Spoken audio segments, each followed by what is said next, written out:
Welcome to Empire Building. I'm Wendy Papazan, and together with my 4 co-hosts, we bring you weekly unfiltered conversations about leadership, growing a big empire, and living on your own terms. I'm Kimber Levitt-Keaty. We are investors and wealth builders with over $75 million in combined net worth.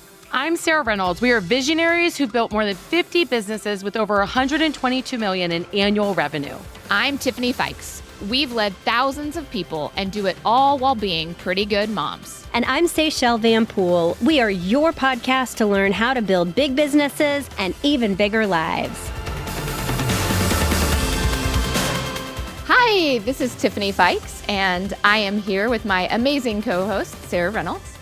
And we are so excited for this episode today. Sarah, aren't you so excited?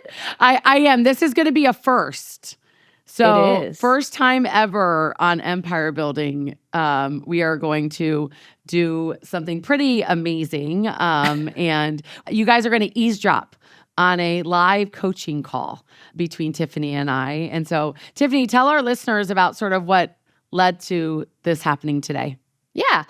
So we were together in February, and I have been struggling with this one part of my business for years. I mean, like 5 years. And it's not new to Sarah, but I just over and over, I'm like, what am I missing? What am I missing? And when we were together last, Sarah was like, I think this one thing is something that might help you. And so I had asked her, I was like, all right, will you coach me on that? Will you teach me a little bit more about it? And then as I was like setting this up with Sarah, I was like, I'm not the only one. I know I'm not the only one that struggles with this.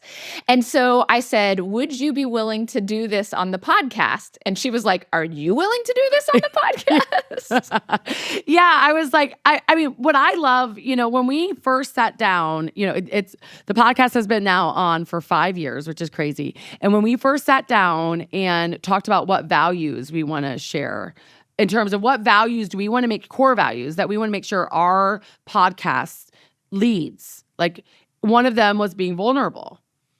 And we said, the minute we get to where we're not willing to be vulnerable on the podcast, to me, it's basically over. Like, who wants to listen to a podcast where they act like they're good at everything and have no issues? And, every single business, every single leader, every single empire builder in the world has problems, no matter if they have a podcast or not. And we're no different. We are no different. And so I am so proud of Tiffany being willing to be vulnerable today and sharing what issues she's identifying in her business.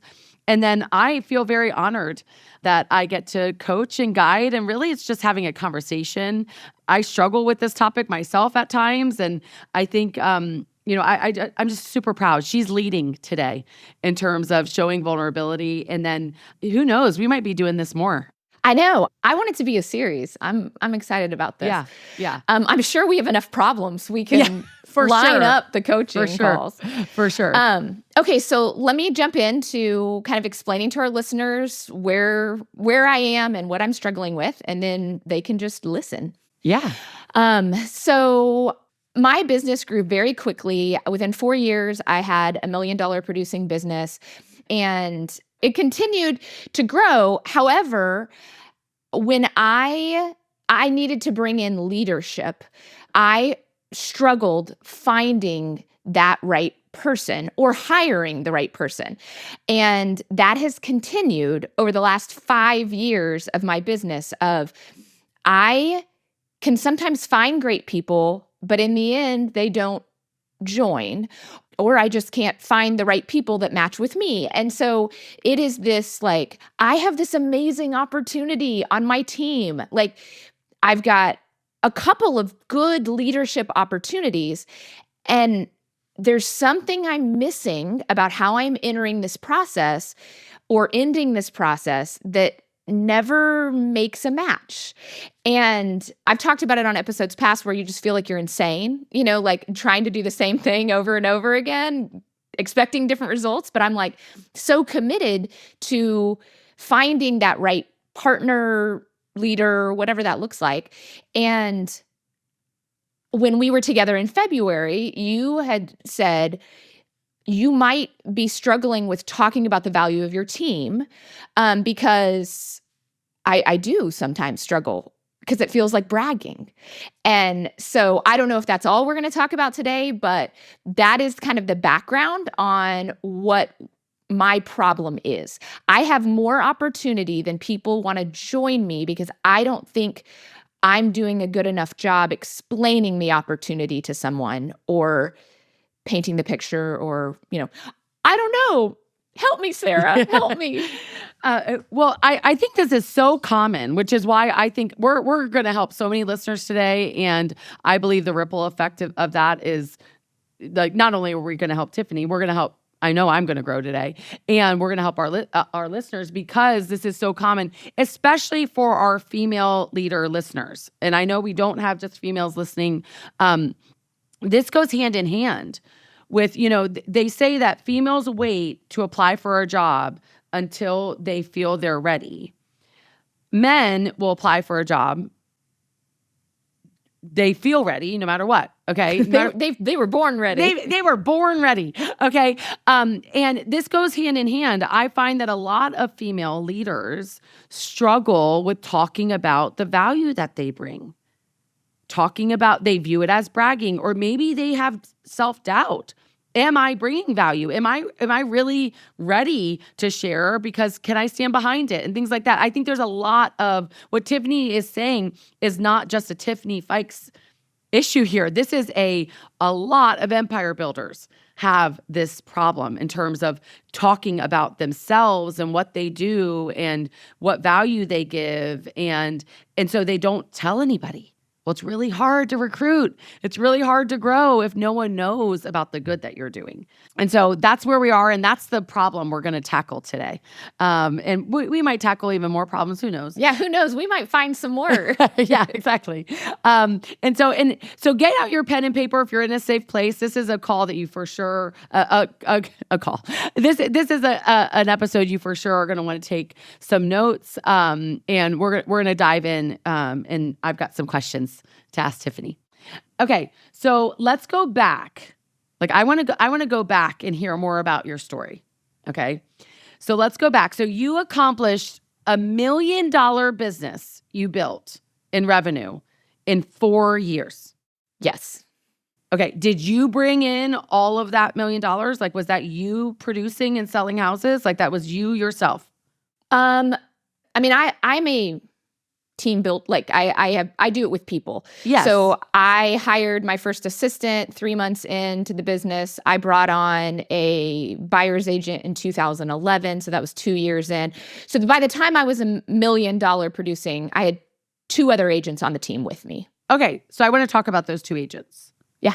Okay, so before you brought them on, you probably were doing what? What were you doing, like, with you and an assistant? Oh, I'd have to go back and look. 30 units? Somewhere in the 30s. Okay. Maybe 40. So probably about 300,000, 200 to 300,000. Oh, I was definitely doing more than 300,000. Okay. By myself. So your average commission was higher than that. Yeah. Okay. Okay. So you brought on 2 agents, and it sounds like, if I'm doing just quick math, bring on the 2 agents, you went from maybe 500 to $1 million. Yeah. In that time period. Is that right? Yeah. Okay. So tell me about them. Like, so tell me, did they come in with, like, they had 500,000 in proven revenue that they came? Oh, no, they were brand new. Okay. They were brand new in the business. Okay, so tell me about them. Well, my first agent that I hired, she was with me for about a year. And, I was pregnant. I literally was pregnant. I hired her at 8 months pregnant because I needed help. And then my baby came 3 weeks early. So she got dumped, basically, like a lot of business. All the buyer business started going to her.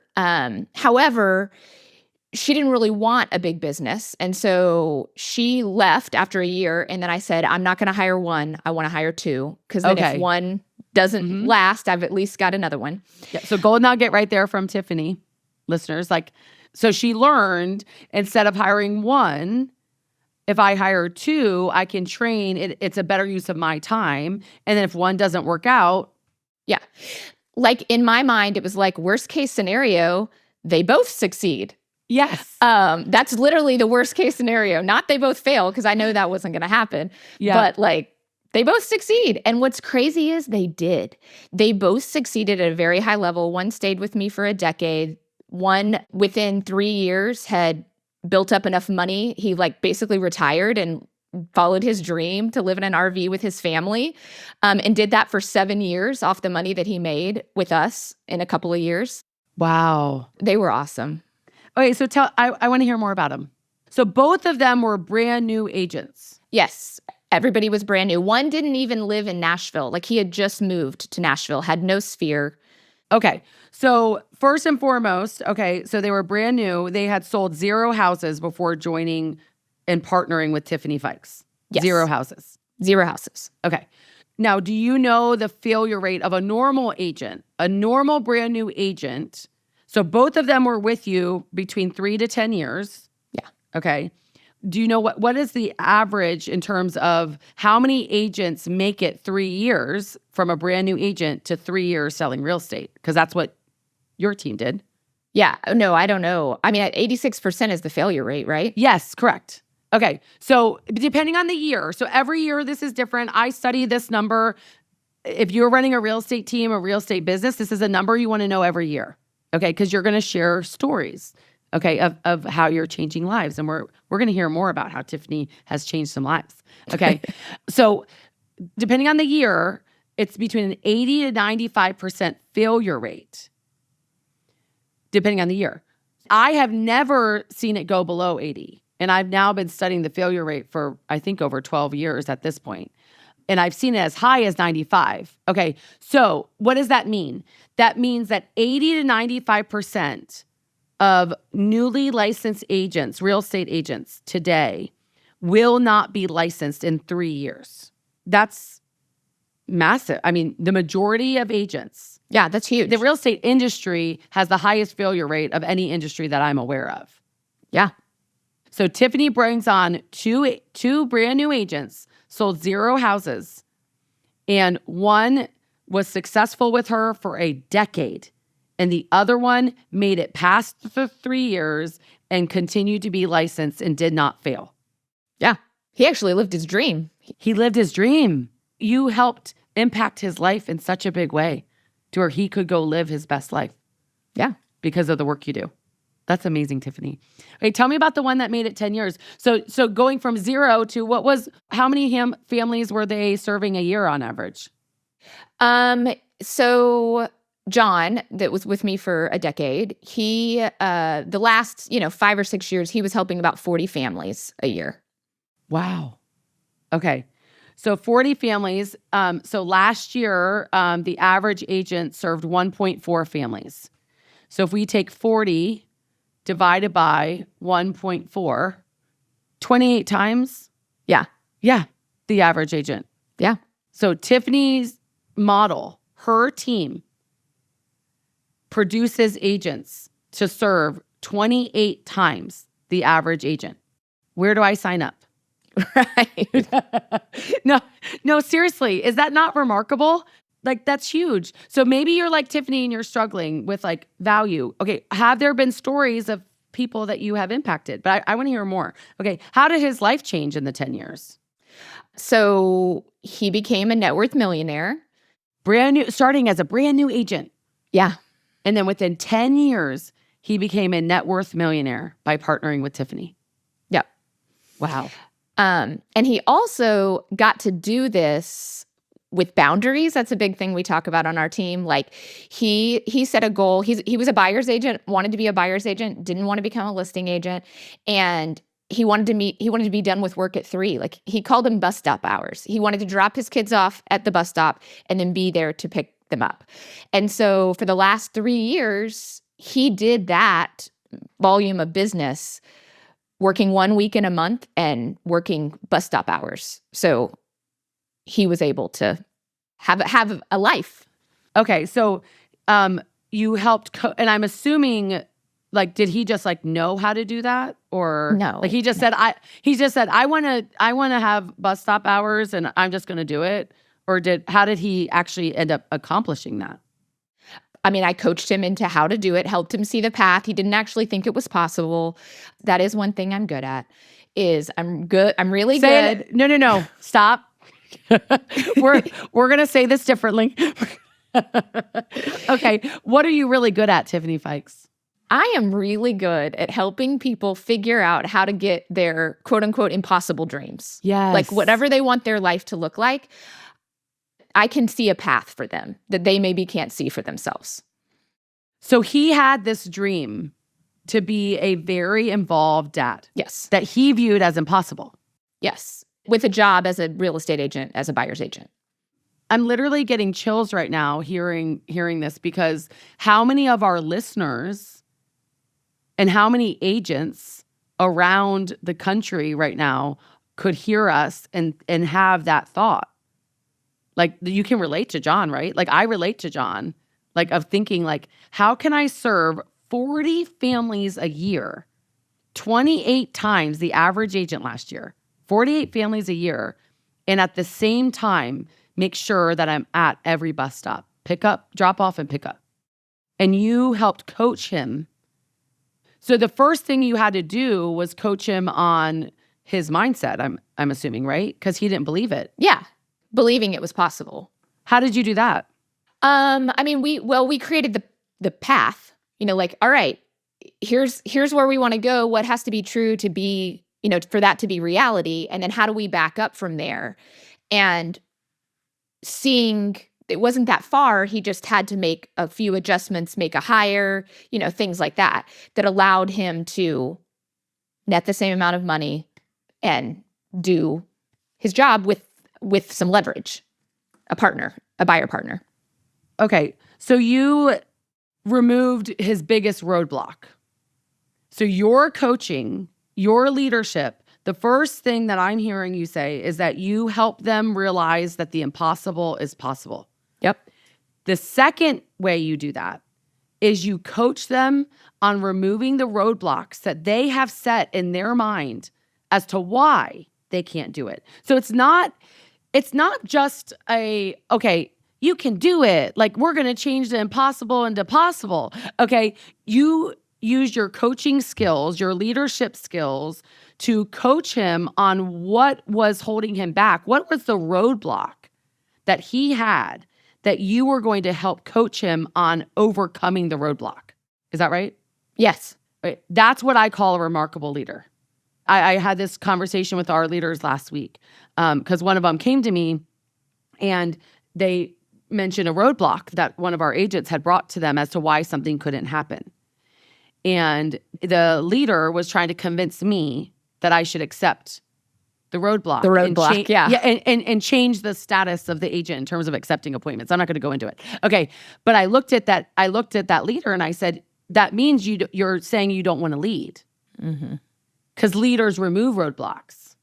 So what Tiffany did with John was that she helped him realize what he thought was impossible into it being possible. And then when they sat down, I'm sure many, many times, okay, she coached him on what are the roadblocks. Okay, so he grew in balance. Yes. In terms of his life, he grew in his income, serving 40 families a year. I mean, his income, what was his average net year over year, each year, like average in those years?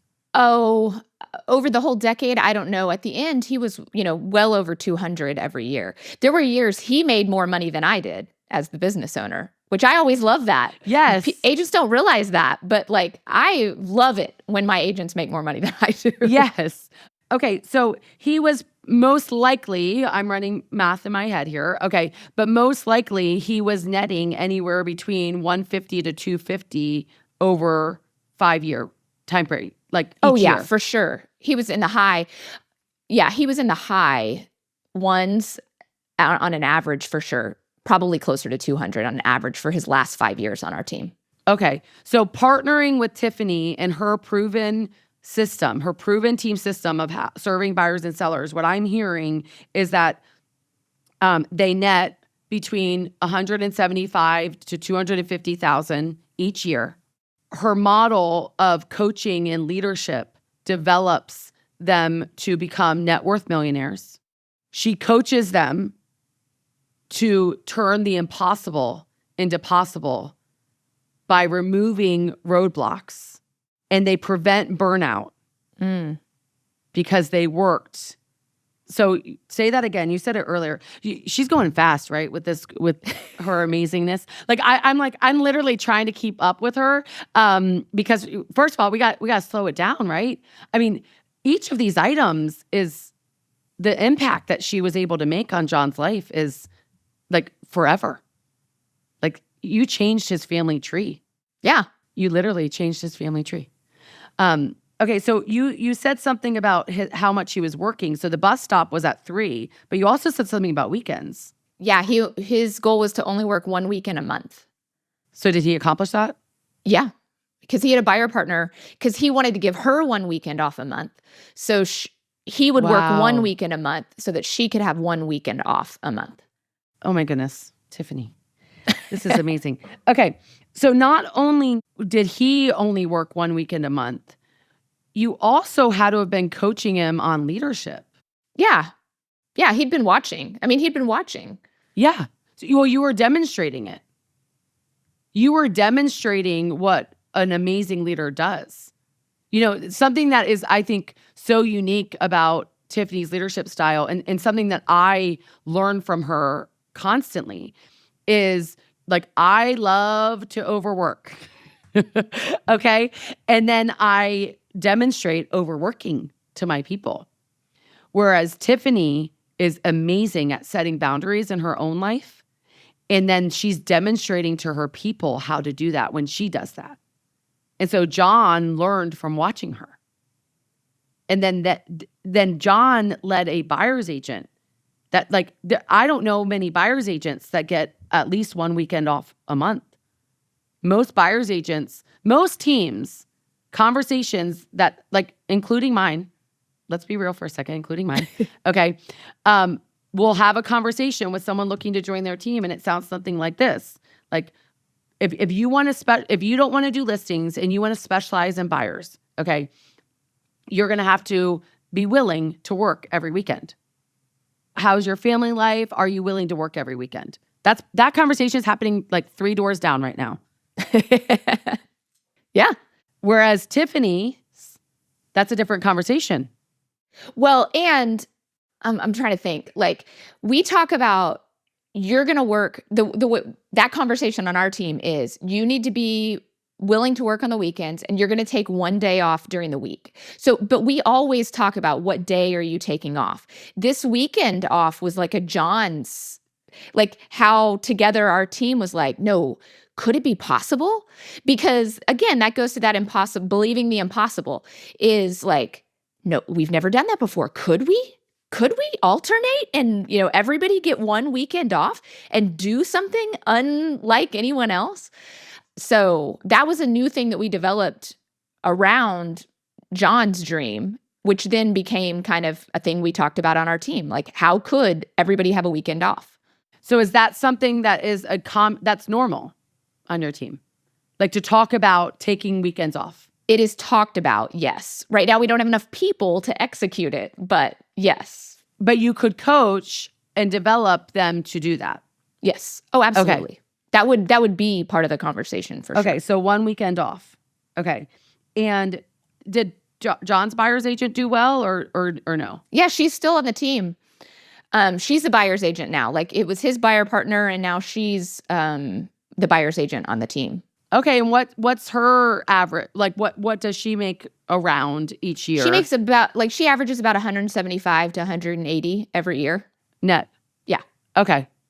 So you helped impact John's life. John, because you helped develop him in his leadership, because he helped lead her, he now impacted her life and you're continuing to impact her life. Is that what I'm hearing? Yeah. Okay. Mm-hmm. Okay, so we've got making the impossible possible. We've got becoming a net worth millionaire. We've got coaching and removing roadblocks. And the biggest roadblock in a realtor's mind is not having time off and having to work constantly. Yeah. Right?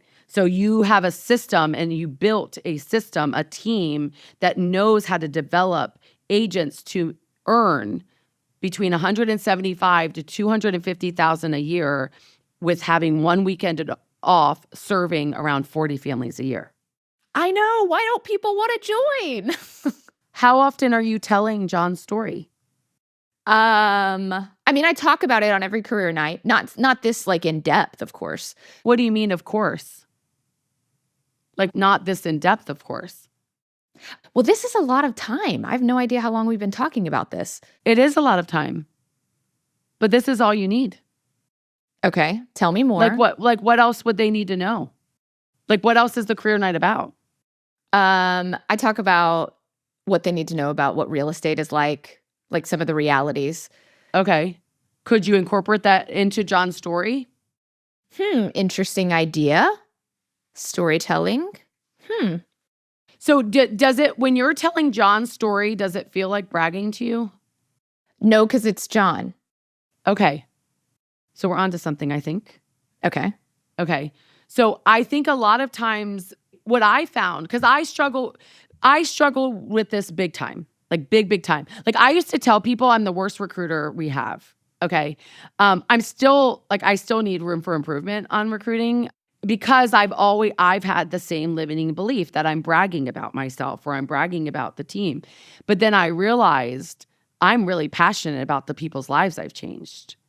And if I just start telling their story, oh yeah, that's all. Because why everyone listening, like if you're an agent in Nashville and if you don't call Tiffany after this, after you hear this, you are crazy. Okay. Because like after hearing this story, like I'm ready to move, like seriously, like to be able to know that I could join a team that has a leader that not only is teaching how important it is to set boundaries and have time off, she demonstrates it. Like she doesn't just teach it. She demonstrates. And leadership, your people will do what you do, not what you say. Yeah. And through her demonstrating that, John then could live that out in his life. And she kept an agent that he had like a 90% chance John would have failed if he did not partner with Tiffany. That's what the numbers say. That's not what Tiffany says. That's not bragging about Tiffany. That's what the numbers say. The numbers say that John would have failed. Instead, he had a 10-year successful run in this industry, in the highest failure rate industry, because she helped coach him that the impossible was possible. She turned the impossible into possible and helped him build wealth, helped him be an amazing dad. Like, think about the impact Tiffany had on those kids. Okay, so where do I talk about this, though? Like, okay, career night, I can tell the story. What else? Well, there are more Johns. Yeah. There are more Johns. I get to talk to lots of people through Her Best Life Empire Circle where you have helped coach them on this exact thing. And that's a benefit of someone that partners with you, and including myself. So someone that you've coached me on this thing, on this. Okay. Like you've impacted my life when it comes to what I thought was impossible. And then it turned into possible. When I was missing all of Olivia's bedtimes and you were one of the loudest voices in the room and saying, you're going to do it. And I kept saying my business is going to go down. And I was willing to have my business go down, but it didn't. It was what I thought was impossible. And you made it possible, helped me realize it was possible. Okay. And that's my story of how you've impacted my life. And there's in many other ways as well. We've got Empire Circle members. We have other team members. The one that was with you for 3 years. How well did they do in terms of their income, in terms of their life? Yeah. I mean, he made over $200,000 within his second year. Wow. Yeah. Okay. So do you know what the average agent makes that makes it? Oh, no, I don't. It's depending on the year, it's about $32,000, which is Okay. poverty. Right. Okay. And so within 2 years, you said he? Yeah. Yeah. There's another he. He made $200,000 netted. Yeah, to his pocket. Yeah, into his pocket. Okay, there are businesses right now that are listening, business leaders right now that are listening that probably have revenue of $1 million that aren't netting 200,000. Okay, right? Yeah. And You're right. Within 2 years, he netted 200,000 because of Tiffany's proven model and her coaching and her guidance. And I mean, we could list out. So the first piece of homework, I think, from this call for Tiffany and for everyone listening is to do this exercise of all of the people. So we're talking about Tiffany's strengths and superpowers here, right? And her superpowers lead to changing and impacting people's life in a very big way. And I have found that I have no problem telling the story of other people. Yeah. And what they accomplished. Yeah. Because they did the work, right? They did the work from your guidance. So hearing you talk about it, I'm like, yeah, that's awesome. And then when I imagine myself saying, John did that because of me, because of my coaching, and I'm like, I can't say that because John did the work. Yeah, he did. He did do the work. Talk me through that, because that's where my mind immediately goes. Is I'm like, it sounds great when you're saying it, but I could never say, John succeeded because of me. Well, it wasn't because of you. It was because he chose to be in relationship and partnership with you. Still John. Yeah, still John. That's still John. Okay, that helps me. Okay, so it's not because of you. Yeah. Through partnership. Through partnership with you. I'm writing that down. Yeah. Through Okay. partnership with me. Yes, through partnership with me. Okay, John was able to navigate overcoming his limiting beliefs, overcoming what he thought was impossible. He was able to become a net worth million. He worked so hard, and he was able to become a net worth millionaire. And it's all through partnership. It was still John's decision to choose the right partner in Tiffany. That was still John's decision. I'll never forget this time I had a call with a coach I had for 10 years. And our relationship was changing. He started getting, he started feeling like threatened by me, and he started treating me very different. It was one of the hardest seasons in my life and in my career. As you grow bigger businesses, this is what happens. Yeah. People around you who you thought were your supporters, all of a sudden, they see you as a threat, and they start treating you different. Before they were your mentor, and all of a sudden they're talking to you like you're about to take their business or something like that. It was a hard time for me. And we had a call, and he said to me, you would not have done anywhere near what you did if it weren't for me. Yeah, that's my greatest fear. Yes, mine too. And hearing that was like, and I said to him, I said, if that were true, every single person you coach would have the same success. And have they? If it has nothing to do with my work or me, then you would have the same result because you're the commonality. And he, of course, got quiet. And the next day I said to my team, I said, you will never hear me say that to you. And I said, because you guys do the work. Like, I can coach all day long, but if you don't do the work, yeah, it doesn't matter. Like, I'm not smart. Like, I'm not meaning it has nothing to do with me. It has to do with our partnership together because we need each other. Yeah. Okay.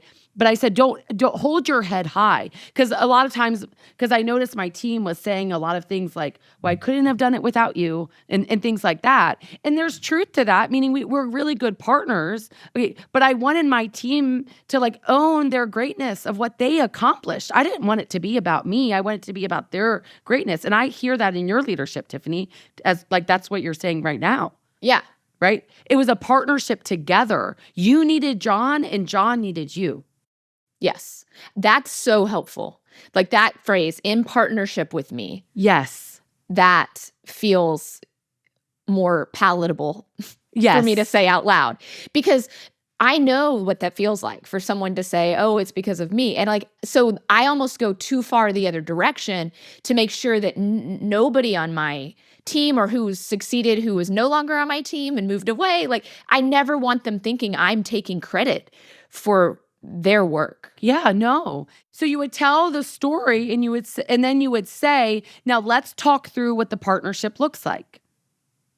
In the partnership, this is what I bring to the partnership. And you go through, I coach on how to make sure you're there at the bus stop or whatever you define as your best life. However you define it, I'm going to coach you. And if you have a limiting belief on that not being possible and taking a weekend off and things like that, I will coach you on how to do it. Okay, just as I did with John. You have my commitment in the partnership that I will coach you on building wealth and becoming a net worth millionaire. You have my commitment that I will provide opportunity for you to net between $175,000 plus a year, because your system and team is proven they could do more than that, right? Oh, for sure. Okay. He did that when my business was much smaller, database much smaller. Like there's even more opportunity. Yep. I'm committed in the partnership to coaching you and developing you in your leadership. You can create a team within our team, have your own buyer's agent, and I will coach you on how to lead and guide and coach them to also live an amazing life, right? And you go through the things that your team provides, that you provide in the partnership. Now, let's talk through what I expect of my partners. And then you talk about real estate, like you explain. Like, this is what the real world looks like. You've got to do the work. John did the work. Okay, I like this. I like this. Okay. So you're literally using John and all of the, like, there are, I think, at least 20 stories that you could share that are literally around the same things that you provide to your team members, to your partners, right? In your business, that you could share as in these sessions. Like, and John's obviously a great example, but there's many more. And so, like, I think writing them out, like, what are the things? And we came up with 5 or 6 things that you bring to the partnership. Yeah. And then they're talking, and then you're talking with them about what you expect for them to bring. And then through that partnership, you build the team and they build their income upwards of around $200,000 netting a year. Okay, so sometimes I've done that pretty well. Okay. But I mean, I'm going to change a lot. I mean, like, this is awesome. I'm going to change my behavior a lot. And every once in a while, I've done this pretty well with people, told the stories, all of that. And I follow the hiring process that we've talked about on the podcast before, like very in depth. I understand what they want in life. Like, I literally, everything they're saying, I've showed them this partnership gets you that. And then at the end, they make a choice that's different from what they said they really wanted. And they join a less established team and often they don't succeed at a high level. And I feel like I failed them. Yeah. Because I'm like, I could have gotten them everything that they wanted. And I wasn't good enough at helping them see the difference between us and that other one, or, because no shade on the other team. Yeah. What are the reasons they joined the other team? Or what have been some of them? Usually, it's things like, well, I want to work with buyers and sellers immediately, which isn't how our team operates right now. Or, obviously, like, higher splits, and I can't get them to, I do the whole 100% of zero is zero. Higher splits. I want to work with buyers and sellers. And then some people just don't, like, we are really a team. Like, we share clients. Some people at the end, they want to get into real estate for the freedom to do whatever they want, whenever they want. And they want that freedom more than they want success and, like, the other stuff that they said they wanted. At the end, it just comes down to they'd rather do less business, make less money, so they can do whatever they want and play golf or whatever Okay. that thing is. Well, that's not a person. That's not someone that you would want. I know. I just don't know how to figure that out or help them figure that out sooner. Like, Oh, so it comes up later. oh yeah, this usually comes up in the offer. Like, we've gone through every step of the process and I'm like, check, check, check. Like, this is a person that aligns with our culture and they've come into the office and they say they want balance and we can help them get the money they want this year and can blow their mind on what it could be in the future. And then we get to the offer and they're just like, no, I really don't want to be on a call three mornings a week. So there's something else. It feels like there has to be something else. Well, with that, I think so that's a standard that you have yes, for your team. that we talk about Okay. before that point in the process. How do you talk about it? Let me think specifically. How do we talk about it? Well, we bring them into the office one morning to like see our huddle and experience it with us. It sounds to me, because I want to spend more time on the other two reasons, because I think this one could potentially be somewhat easy, and I'm gonna tell versus ask. Great. Okay. Tell me. Well, what I'm hearing is that we need to isolate objections earlier. Okay. How do I do that? Okay. So like after they observe the huddle, right? You're going to say, okay, we have found that our huddle is a key part of helping our agents make their income goal and preventing burnout. Because the number one reason people burn out is because they're lonely. And so we have the huddle set up and it's a key part of our team. It's a necessary part because I can't make a commitment to you for you to reach your income goal and to help you not burn out if we don't have the huddle. So part of the huddle is a standard of ours. You've seen it now. Is there anything preventing you? Would there be anything preventing you from joining the huddle 3 times a week? Love that. Okay, so asking them along the way, as you share the standards with them, you're going to be asking them. And notice when you share standards, Their body language. but then also like, I sold the standard. Like, why is it a standard? Okay, it goes back to what you help them accomplish. That's why it's a standard. Right. It's not a standard just because you want them to be on a call 3 times a week. Right. It's a standard because you know that helps them accomplish what they said they want. Well, and what you said that stood out to me is like, this is how I can keep my commitment to you to do, the selling of whatever the team value is. Yes. That's different language that I can immediately implement. Okay, so then each time you're sharing a standard, you need to isolate it to make sure that, and then if they say, well, yeah, I can't do that, then the process is over and you don't waste the rest of the time. I love this. Okay, versus you're waiting to find the objection too late. So asking them, especially when it comes to standards, because standards, like I know Tiffany, she's not going to bend on them, nor should she. Okay, that's why she's a great leader.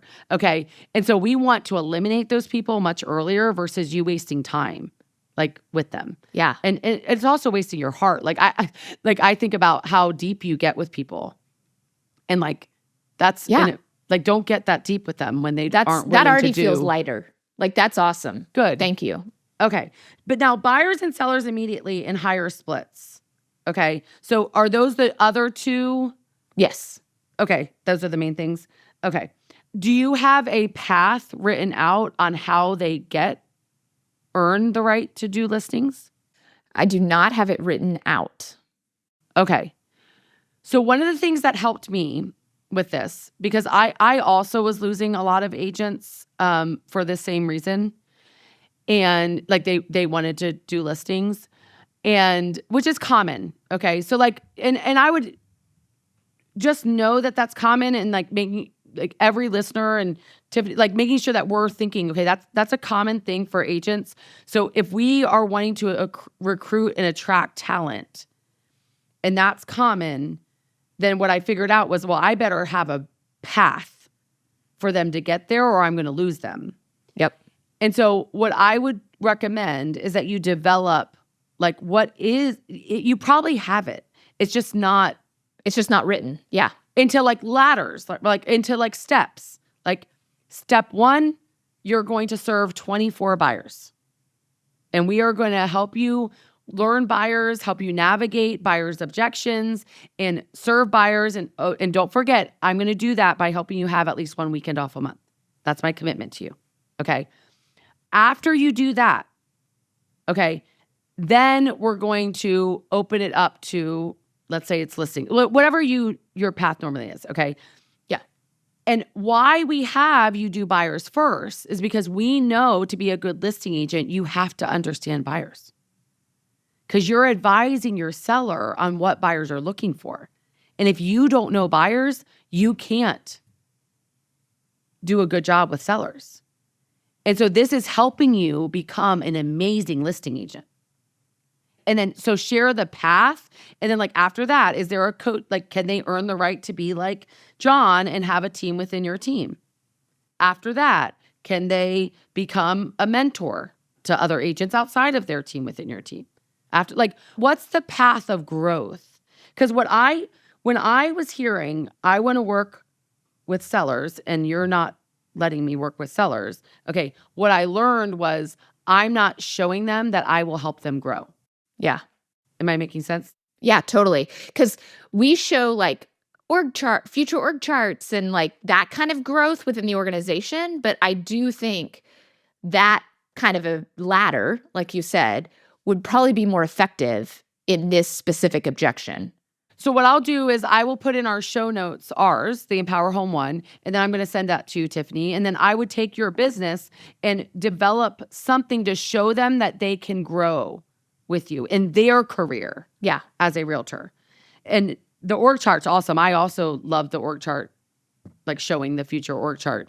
But you want to show what their growth path looks like, because that's what I found was like, I just was struggling with helping them see the path to growth for their career. That's great. Okay. Love it. Higher splits. Tell me how you have that conversation. So, and I just made a tweak on this, hoping that it will help, because the way I always talked about splits on our team is you get paid for every part of the process that you touch. So, setting an appointment comes with compensation because you're sometimes setting appointments for other people. You set your own appointment, you get compensated, you service the client, you get compensated. It's from your sphere, you get compensated. Like there's all these levels. And what I've changed, so it required them to do addition in their head. Like you could add and add and add to figure out what your, max compensation was. And I realized I think other people are talking about their max compensation and then subtracting.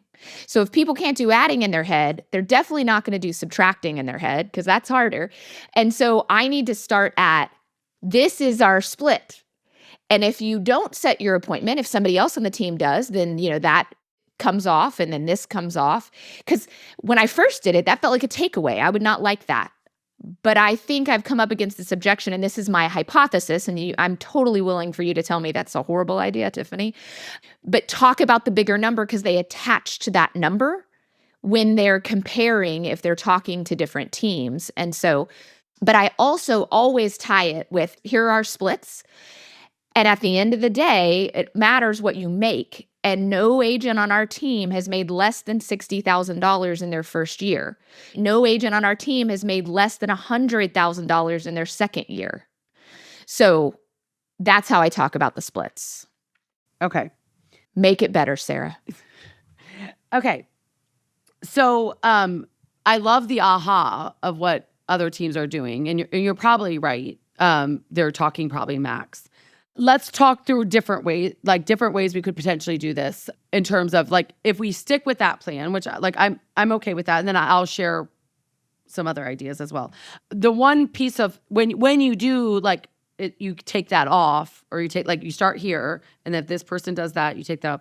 I would make sure the language is about like, we want to make sure that we provide for the person that provided that opportunity for you. So that part goes to the ISA. Yeah, because they provided the opportunity for you. And so you're making sure the wording isn't a takeaway. It's sounding like they're being a team player. Right. Okay, so like, because when I heard that, like I immediately felt negative. Like, oh, you're taking from me. when really they wouldn't have had it. They would have had zero. Right. Well, and I did a bad job, I think. Yeah. So I would say that. Like, Yes. But actually, it's better. You're saying it better, so I'm already going to change that. But that compensation goes to whomever is setting the appointment for you, just like you'll get that compensation for somebody else's client that you set the opportunity for them. Yes. Because with you working with buyers, you're going to uncover listings. And so you're going to get this compensation every time you set an appointment for the listing agent. Yeah, so you have multiple ways of making money. Yes. Yeah, multiple ways. That's awesome. So what I found with talking with agents is, so our whole industry of real estate loves to talk about splits. Loves to talk about splits. And it's sort of like us going to a buyer and saying, okay, here's the sales price and your interest rate is 6.5%. Okay, what does a buyer really care about? Their payment. Their payment. Okay, so what I would do is I would actually figure out your average paycheck amount. Oh. Not split. And I always say split is what poor people talk. Wealthy people talk dollars and cents. And my commitment to you is to help make you wealthy. Is that okay? So we're not going to talk split. We're going to talk dollars and cents. The average paycheck for an Empower Home agent is $4,200 in their bank account. Now, I know that you mentioned that you want to make $100,000. Okay. So what we're going to do is we're going to do $100,000 divided by 4,200. Okay. So you do 100,000 because that's what most agents say they want to make. Divided by 4,200. Okay. So I'm seeing that to make 100,000 by partnering with our team, it looks like you would need to serve 24 buyers a year to make 100,000 a year. Okay. Now that's with Empower Home average. Okay. Your average might be more. Okay. So you need to figure out what the average paycheck is. I've never looked at that. Okay. And based on our average agents serve 35 families a year. So there will be no problem on our team with you making $100,000. We're going to get you there fast. And you talk about, like, you use their money, what they said that their goal is. You divide it by the average dollar amount. And you say, that's what the average commission paycheck is. And this is how many families you need to serve. How does that sound? If I can show you how to do that and have one weekend off a month. Because no other team is telling them one weekend off a month. Yeah. For them to reach their income goal and have one weekend off a month. Okay. The other thing is I don't know if I would tell them about I didn't like the no less than 60,000. Okay. That sounds, why I didn't like it is because I would be okay with it if that was somewhat near what your agents make. Like, you are changing a lot of lives. Right. And you're setting expectations. So what you're doing is you're setting expectations. Yeah. Okay. Which is smart because you don't want to lose them later. Okay. I understand what you're doing. Okay. Yeah. But there's another way to do it. Tell me how. Okay. What's the average income with someone that's been with you for 2 years? It's $178,000. Okay. That's what you say. Okay. Okay, there's a learning curve in real estate. It's one of the hardest industries there is, okay? And that's why you're smart to choose to partner with our team, okay? Because we're going to help you navigate it. And we have a high success rate compared to the average, okay? And so we do have a ramp-up period. But the average agent that is with me, that we stay in partnership over 2 years, will net in their bank account $178,000. What would $178,000 in your bank account each year do for your life? Yeah. And they start telling you all the things they want to do, right? So you're setting the expectation that there's ramp up. Right. But you're not being specific. And you're showing what's possible, because 2 years will happen fast. You're showing what's possible, and not even what's possible, what's happening. Yeah. That's a number that's happening right now for agents that partner with you and your team. Yeah.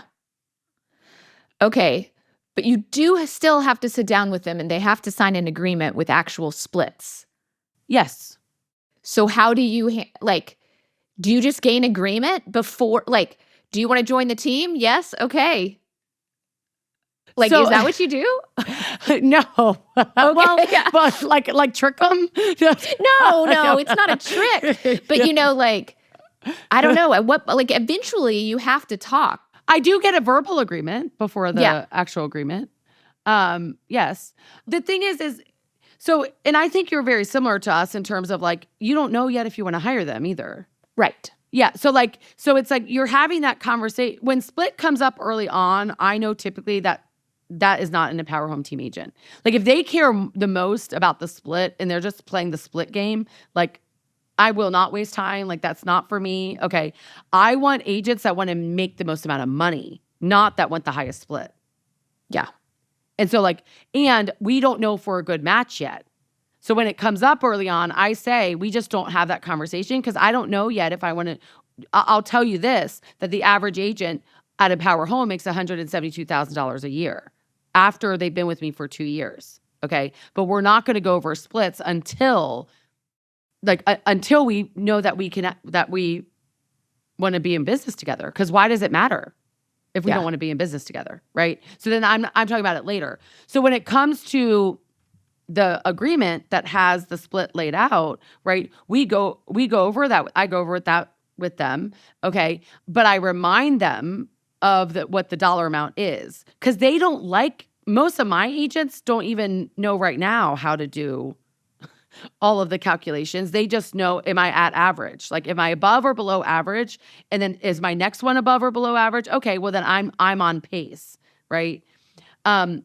We also talk a lot about like collection of fee and how we coach on collecting a higher fee, which some of our agents' paychecks are higher than agents with a much higher split because we coach them on how to collect a higher fee. And so like that's in the conversation too. And so I just want to like double click on, like, as the person being coached right now and the listen, I'm in the place of the listener. Like, that's genius. The average paycheck to be so throughout your organization, and it's specifically in recruiting, because again, I had a whole, I showed them a pro forma, how you have to, 24 homes, you're going to make this much money, 3 a month, you're going to make this much money. But it was overwhelming to most people. And so simplifying it down to this is the dollar per paycheck. Yes. Like, is genius. Like, genius. So I'm really excited to try that. I actually didn't use it originally with recruiting. I used it with our agents in terms of helping them project their business and knowing, okay, as long as I'm collecting my fee and I'm doing all, like, this is what I can count on for their predictability, because it's so nerve-wracking being a commission-only job. And like they can predict with the average. And then it dawned on me one day, like, why are we not telling the whole world this? Because it doesn't because that's how people think. They think in paycheck. They don't think in percentage. Yeah. Our industry, like this is I get on a soapbox about this. Our industry talks about split. It started with brokers because brokers are playing a different game than team builders. Brokers are playing a agent collection game. Team builders, we don't collect agents. Right. We change agents' lives and we help them build really big businesses. And brokerages many times will do that as well. But they just want to collect agents and they play spaghetti with agents' lives, right? Like if I collect 100 agents, we're going to throw them against the wall and maybe 10 will stick, right? And so they just want as many agents as possible. Whereas a team is very different. We're very different. Tiffany's very different, right? And so we have just kept the conversation because of what we've been told through brokers, because it's brokers, let them play the split game. Team builders, we need to play the dollars and cents game, okay? We need to help our agents make money and know how much money they're going to make. And we don't play spaghetti. I mean, that's why agents stay with Tiffany 3, 4, 10 years, is because she's literally helping impact their life in such a big way. And so that's where that came from, it's how they think. It's how humans think. Well, and you're so good at simplifying things. Like, I know we need to talk about money, and so I'm going to talk about 80 different numbers. And you're like, no, there's one number, Yes. number, Tiffany. So That's amazing. That then equates to how many families they need to serve based on their Right. goal. And that's the only thing they need to worry about. Yeah. They don't need to worry about anything else. And guaranteed the next team they're talking to is not having that conversation. It's actually creating doubt on that team because that team's going to talk splits. And then they're going to like, what's the average paycheck? And then the team's going to, oh, I don't know. Yeah. Like they're scrambling. And then that's going to actually just make you uplift you of like, your stuff of how you're impacting your agents' lives. And so like, I would just transition it to average dollar amount, figure out what that is, and get rid of the other numbers. Okay. I love it. yeah. And there's not really math they have to run. You're running it for them of how many families they need to serve. I'm ready to do a recruiting event with Tiffany. Put me on a panel up there. That's right. Okay, was this helpful? Oh, so helpful. I was going to say, is there anything else you heard me say that made you cringe? No, I think the last thing I just want to speak into you for a minute. I mean this so much from my heart. I have seen you change so many lives. So many lives. And when I heard you doubt yourself and the value that you bring, and the results that you've been getting are not equal to Tiffany's value. Agents deciding not to join you is not equal to your value. It's just changing the way you share the value that you bring. The value did not change, decrease. It has only increased. I have seen you grow in your leadership. I have seen you grow in the value that your team gets. You have demonstrated how to run a massive business living in a city that you love that happens to not be where the business is. And your team gets to learn that from you. I learned that from you. I've seen you pour into Empire Circle members and change their lives and show them how what they thought was impossible is possible. And I want you, when we get off this recording and get off this call, I want you to hold your head high that you are not sharing Tiffany's story of how great you are. You are sharing how God has used Tiffany Fikes to make other people great. And that's all you're doing, is you're sharing the story of how God has used you to make hundreds of people great. And you just need to tell the story more. And you're being his vessel and are impacting a lot of people. And just share the story of what that looks like, of you using your strengths. And when people partner with you, they can average making $178,000 after 2 years of partnership, netting in their pocket, which happens to be 6 times what the average agent made last year. So if someone's listening to this and they're in Nashville, how do they talk with you more? No, seriously, how do they talk to you? Because I would be calling you right now. And well, I guess they Google, but what would they do? Yeah, Google will get them, but I'm on Instagram at Tiffany Fikes. So, or if somebody just wants to live in Nashville, it's a great place to live. Yeah, Come and move here. look at how she's developed. Like, she'll also take great care of you moving there and or your referrals for Nashville because she's helping develop amazing agents that will take great care of you. So, well, thank you, Sarah. This was awesome. And for the listeners who don't have notes, we'll make show notes, but like learning how to say things that are comfortable for you about partnering, like not claiming your people's work, but what partnership, knowing your numbers, and really talking about it and how they get their goal. And I'm super pumped to go back and change some of the ways that I talk about this. So thank you for your time, Sarah. I hope this has been super valuable. If it has, please give us a 5-star review. And yeah, go out there and build your big business and even bigger lives. have a great week.